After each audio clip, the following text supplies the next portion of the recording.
জুলাই মানবতা বিরোধী অপরাধের মামলায় শেখ হাসিনার বিরুদ্ধে সাক্ষ্য গ্রহণ শেষ হবে অক্টোবরে।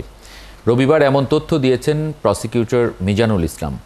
এদিকে ৫ আগস্টে আশুলিয়ায় লাশ পোড়ানোর মামলার সাক্ষী এক শহীদের মা আদালতে জানান, পোড়ানো মরদেহের পায়ে থাকা জুতা দেখে চিনতে পারেন সন্তানকে। তিনি অপরাধীদের সর্বোচ্চ শাস্তির আর্জি জানান। আরও জানাচ্ছেন সৈকত সালি। সানবিট সব দিবে সামাল।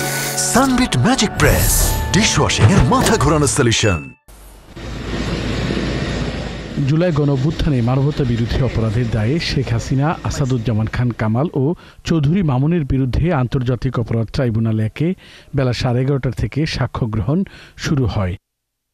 বিচার শুরুর আগেই মামলার আসামি থেকে রাজসাক্ষী হওয়া সাবেক আইজিপি চৌধুরী আবদুল্লাহ আল মামুনকে হাজির করা হয়।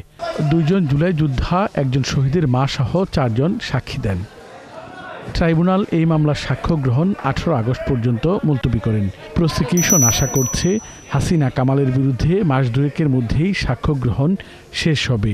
আমরা আশা করছি ম্যাটেরিয়াল উইটনেস যেটা এই মাস বা আগামী মাসের মধ্যে আমরা এই মামলায় শেষ করতে পারবো আশা করছি। ম্যাটেরিয়াল উইটনেসগুলো আয়ও ছাড়া অথবা খুব বেশি হয়তো পরের মাসের ফার্স্ট উইকে যেতেও পারে।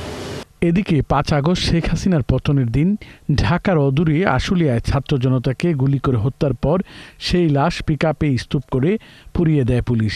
সেখানে নির্মমভাবে পুড়ে শহীদ হওয়া সজলের মা ট্রাইব্যুনালে শেখ হাসিনার মামলার সাক্ষ্য দেন।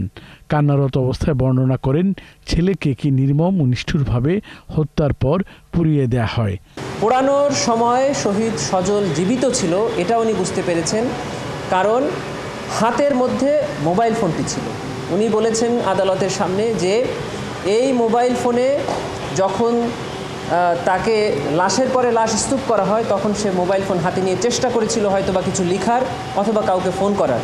এছাড়া রামপুরায় কার্নিশে ঝুলে থাকা তরুণকে গুলিসহ 2 জনকে হত্যার মামলার তদন্ত শেষ করতে আরও 1 সপ্তাহ সময় দিয়েছে ট্রাইব্যুনাল। আর আশুলিয়ার কোনাবাড়িতে হৃদয় হত্যা মামলা এবং যাত্রাবাড়ি ও মোহাম্মদপুরে মানবতা বিরোধী অপরাধের মামলার তদন্ত শেষ করতে 2 মাস করে সময় দেয়া হয়েছে। সৈকত সাদিক, 71, ঢাকা।